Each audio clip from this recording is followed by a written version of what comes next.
आज क्लास 8 की एक्सरसाइज 12 और 12 में कह रहा है कि पूंजी किसे कहते हैं। ये बैंकिंग से संबंधित एक्सरसाइज है कि पूंजी किसे कहते हैं। सबसे पहला प्रश्न कर रहा है कि पूंजी किसे कहते हैं। प्रश्न नंबर 1, पूंजी किसे कहते हैं।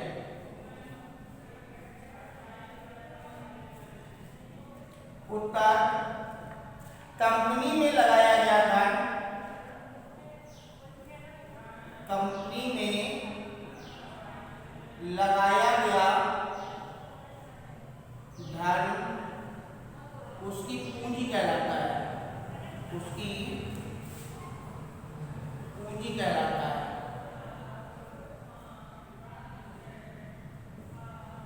या ये इसको हम अपनी भाषा में कह सकते हैं कि कोई भी व्यापार या कोई भी धंधा शुरू करने से पहले जो हम धन लगाते हैं वो धन लगाना उसकी पूंजी कहलाती है। तो पूंजी क्या है? कंपनी या व्यापार धंधे में लगाया गया धन उसकी पूंजी कहलाती है।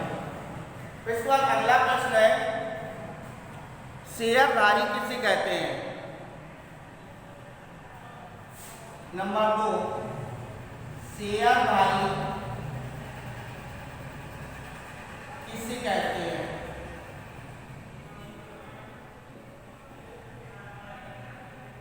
शेयरधारी किसे कहते हैं। तो यहां पर शेयरधारी, शेयर खरीदने वाला व्यक्ति कंपनी का शेयरधारी या अंशधारी कहलाता है। शेयर खरीदने वाला व्यक्ति, उत्तर है शेयर खरीदने वाला व्यक्ति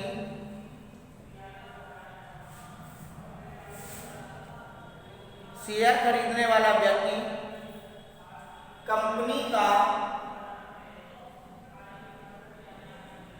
शेयरधारी या अंशधारी कहलाता है।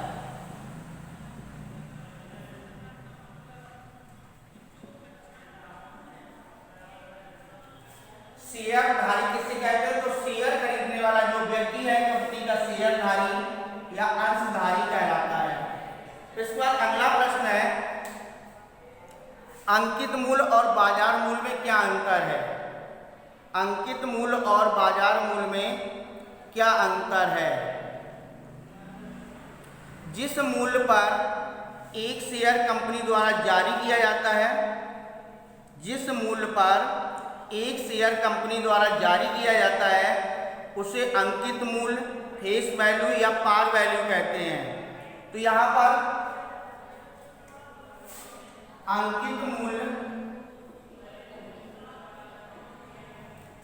और बाजार मूल्य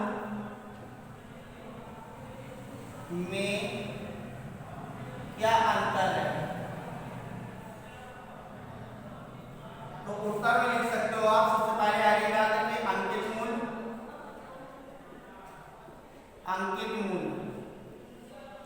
तो अंकित मूल्य जो है जिस मूल्य पर एक शेयर कंपनी द्वारा जारी किया जाता है, जिस मूल्य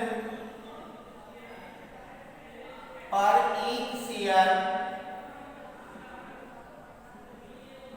कंपनी द्वारा जारी किया जाता है,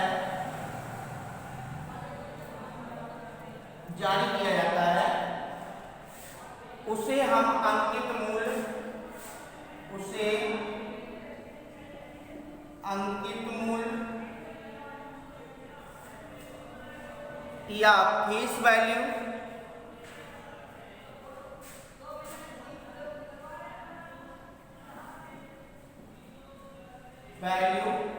या पार वैल्यू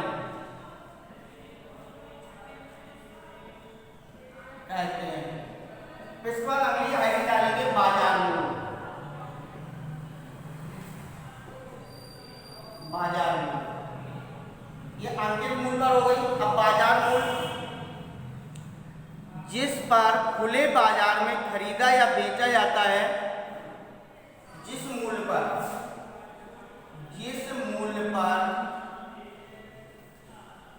शेयर खुले बाजार में खरीदा या बेचा जाता है उसे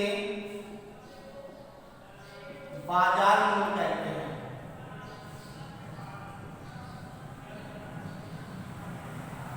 तो ये आपका दोनों के मूल्य में अंतर है। अंकित मूल्य और बाजार मूल्य में क्या अंतर है? जिस मूल्य पर शेयर कंपनी द्वारा जारी किया जाता है उसे अंकित मूल्य कहते हैं। जिस मूल्य पर शेयर बाजार में खरीदा या बेचा जाता है उसे बाजार मूल्य कहते हैं। इसके बाद अगला प्रश्न है, कह रहा है कि शेयर बट्टे पर कब होता है। चौथा प्रश्न है, शेयर बट्टे पर कब होता है।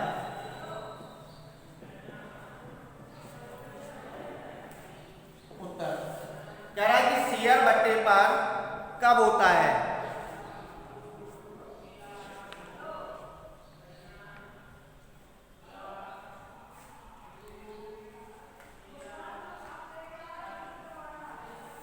तो यहां पर शेयर बट्टे पर कब होता है, तो यहां पर जब अंकित मूल्य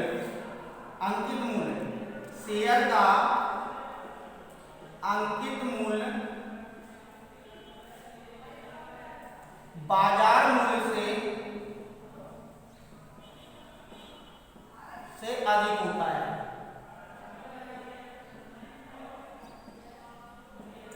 शेयर का अंकित मूल्य बाजार मूल्य से अधिक होता है तो शेयर बट्टे पर होता है। जब हमारा अंकित मूल्य अधिक हो और बाजार मूल्य कम हो तो समझ लो कि शेयर बट्टे पर है, और जब अंकित मूल्य कम और बाजार मूल्य अधिक हो तो समझ लो कि हमें लाभ हो रहा है, लाभांश हो रहा है उस शेयर पर, क्योंकि जब बट्टे पर होता है तो वहां पर हमें क्या होती है, हानि होती है। इसके बाद अगला प्रश्न है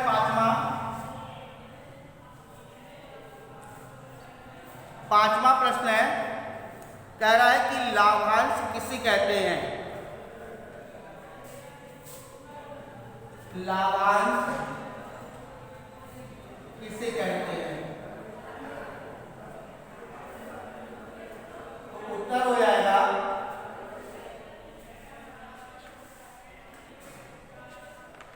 लाभांश किसे कहते हैं। जब कंपनी को वर्ष के अंत में लाभ होता है उस लाभ का कुछ भाग जब कंपनी को वर्ष के अंत में जो लाभ होता है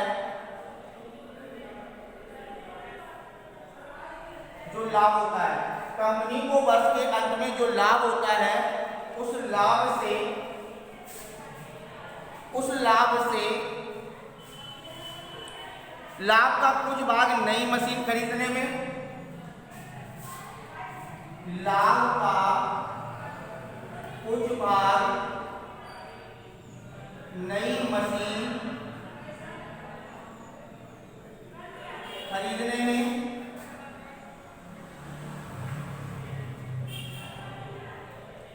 और टैक्स भरने में के बाद शेष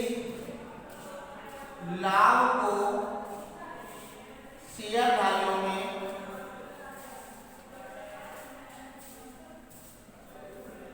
बांट दिया जाता है।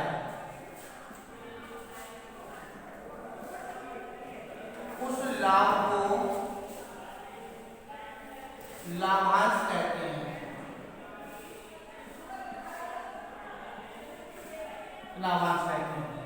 जब कंपनी को वर्ष के अंत में जो लाभ होता है, लाभ का कुछ भाग नई मशीन खरीदने में, टैक्स इत्यादि देने में, और बाकी जो शेष बचता है उस लाभ को शेयरधारियों में बांट दिया जाता है उसके शेयर के आधार पर, उस लाभ को लाभांश कहते हैं। फिर इसके बाद अगला प्रश्न है छठवां, कर लाभांश शेयर की किस मूल्य पर दिया जाता है?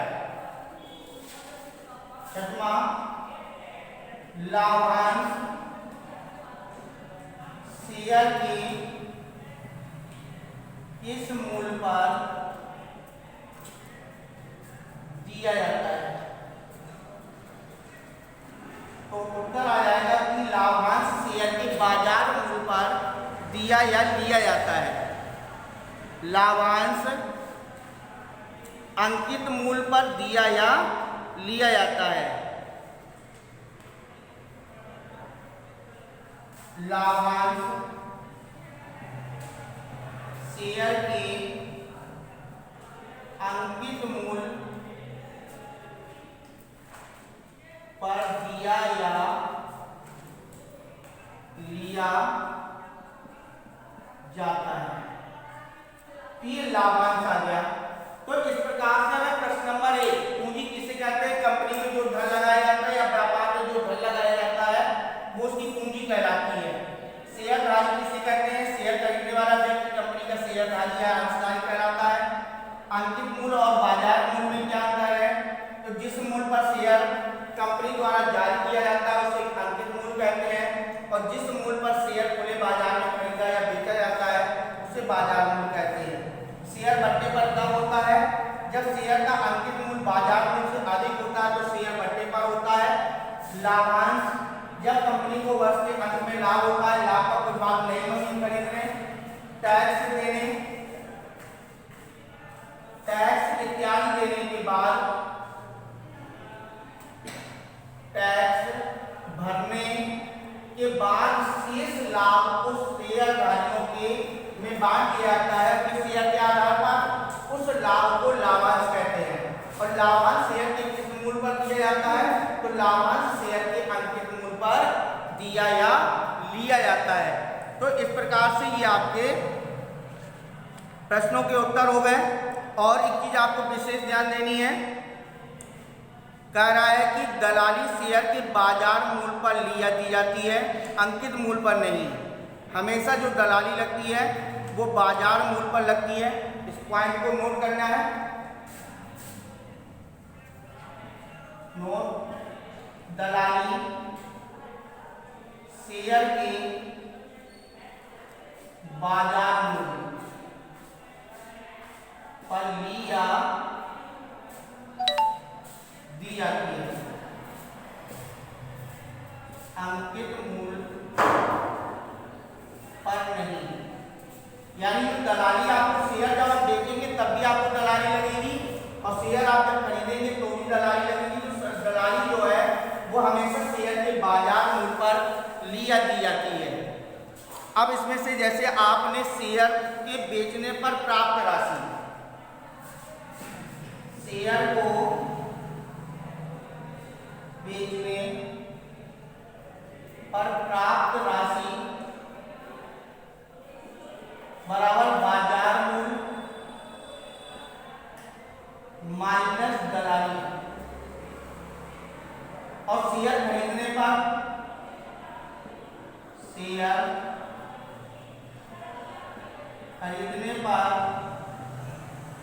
दी गई राशि बराबर बाजार मूल्य प्लस दलाली। जब आप शेयर खरीदेंगे तो दलाली सहित मूल्य लेना पड़ेगा, और जब आप शेयर बेचेंगे तो बाजार मूल्य में दलाली कट करके मिलेगी। तो जब भी शेयर को बेचते हैं तो बेचने पर प्राप्त राशि बाजार मूल्य का माइनस दलाली, और जब शेयर खरीदेंगे तो खरीदने पर दी गई राशि बराबर बाजार मूल्य प्लस आपको दलाली देनी पड़ेगी। तो इस प्रकार से हम दलाली, शेयर और शेयर से संबंधित कुछ प्रश्न हैं, इन प्रश्नों को हमें करना है। और ये नोट वाले जो भी प्रश्न हैं इनको भी आपको शेयर कॉपी में नोट करना है और इनको मनन करके पढ़ना है।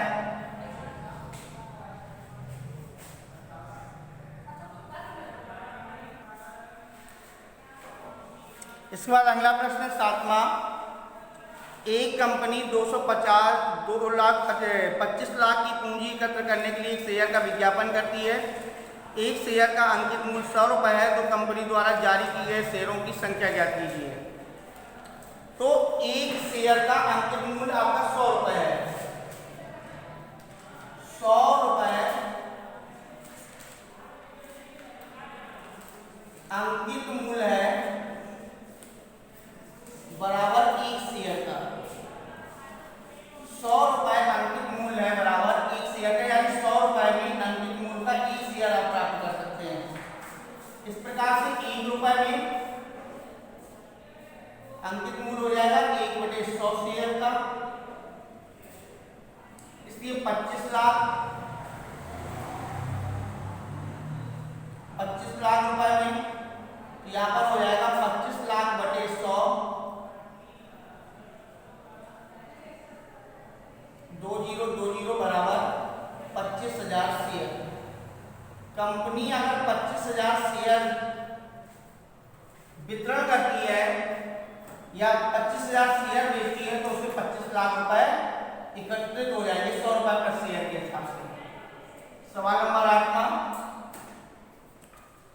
एक क्रेता को एक शेयर का अंतिम मूल्य 10 रुपए और बाजार मूल्य 40 रुपए है बताया गया है। क्रेता को 300 शेयर के लिए क्या मूल्य देना पड़ेगा? शेयरधारी को क्या लाभ होगा जबकि शेयर अंकित मूल्य पर खरीदा गया है? तो सबसे पहले देखिए, एक शेयर का अंकित मूल्य, एक शेयर का अंकित मूल्य बराबर 10 रुपए है, तो 300 शेयर का अंकित मूल्य हो जाएगा 300 × 10 बराबर 3,000 रुपए, और एक शेयर का बाजार मूल्य, शेयर का बाजार मूल्य, एक शेयर का बाजार मूल्य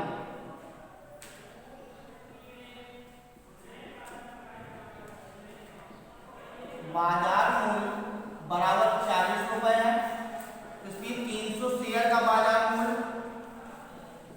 300 शेयर का बाजार मूल्य हो जाएगा 300 × 40 बराबर 12,000। तो शेयरधारी ने शेयर खरीदे थे 3,000 रुपए के और उसने बाजार मूल्य पर शेयर का मूल्य कितना हो गया? 12,000 रुपया हो गया। तो नंबर एक कह रहा है कि शेयर जो खरीदेगा, क्रेता को 300 शेयर के लिए क्या मूल्य देना होगा? तो क्रेता को 300 शेयर खरीदने के लिए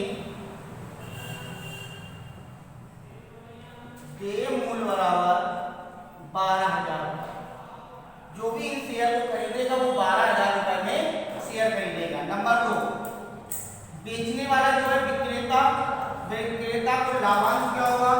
तो लाभ बराबर बाजार मूल्य माइनस अंकित मूल्य, यहाँ पर आ जाएगा 12,000 माइनस 3,000 बराबर 9,000 रुपए का लाभ होगा। तो बाजार मूल्य में अंकित मूल्य घटा दोगे तो लाभ निकल आएगा। तो शेयरधारी को क्या लाभ होगा? तो शेयरधारी को जो लाभ हो रहा है वो 9,000 रुपए का लाभ होगा। निशा ने 12,000 रुपए की पूंजी लगा करके एक कंपनी ने 300 शेयर प्रति शेयर की दर से खरीदा, जबकि प्रति शेयर का अंकित मूल्य 100 रुपए है। कंपनी ने 15% की दर से वर्ष के अंत में लाभांश दिया। निशा द्वारा अर्जित लाभांश ज्ञात कीजिए। तो सबसे पहले उसने 300 की दर से शेयर खरीदे थे 12,000 रुपए के। नौवां सवाल है, 300 रुपए प्रति शेयर की दर पर शेयरों की संख्या बराबर, शेयरों की संख्या बराबर 12,000 बटे 300, 2020 का लो 312 बराबर 40 शेयर। उसने 40 शेयर खरीदे हैं और 40 शेयर में एक शेयर का अंकित मूल्य 100 रुपए है। एक शेयर का अंकित मूल्य बराबर 100 रुपए, इसलिए 40 शेयर का अंकित मूल्य हो जाएगा 40 × 100 बराबर 4,000 रुपए। और कंपनी जो लाभ देती है, आपको हमने परिभाषा में भी बताया था कि लाभांश हमेशा अंकित मूल्य पर मिलता है। तो यहाँ पर 4000 का 15% वर्ष के अंत में लाभ दिया है। तो 4000 का 15% लाभ, 4000 इंटू 15/100 बराबर 0.15 रुपए लाभ आ गया। तो कंपनी जो वर्ष के अंत में लाभ दे रही है वो 600 रुपए का लाभ दे रही है। तो निशा द्वारा अर्जित लाभांश, निशा द्वारा अर्जित लाभांश बराबर 600 रुपए। उसे 600 रुपए का लाभ हुआ है, 600 रुपए। इसके बाद सवाल नंबर अंतिम है, 10वां है। 100 रुपए अंकित मूल्य के 150 शेयर जिनका बाजार मूल्य 300 रुपए है, दलाली 3% है, खरीदने के लिए कितना धन चाहिए? तो दलाली हमेशा किस मूल्य पर ली जाती है? बाजार मूल्य पर। तो हमेशा बाजार मूल्य पर ली जाती है। तो बाजार मूल्य कितना है? 300 रुपए। तो एक शेयर का बाजार मूल्य,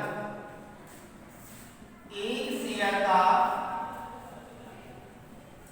बाजार मूल्य बराबर 300 रुपए। इसलिए यहां पर कितने शेयर हैं? 300 शेयर। शेयरों की संख्या जो है 150 शेयर है। 150 शेयर का बाजार मूल्य हो जाएगा 150 इंटू 300 बराबर 45,000 रुपए। 45,000 रुपए तो बाजार मूल्य हो गया। इसके बाद 3% दलाली लगनी है। तो 45,000 का 3% दलाली, तो 45,000 इंटू 3/100, 0 3 15, 3 चौको 12, 1350 रुपए आपकी दलाली आ गई। तो जो शेयर खरीदेगा, शेयर खरीदने वाले को दे धनराशि बराबर दलाली है, बाजार मूल्य प्लस दलाली, बाजार मूल्य प्लस दलाली। यह आएगा 45,000 प्लस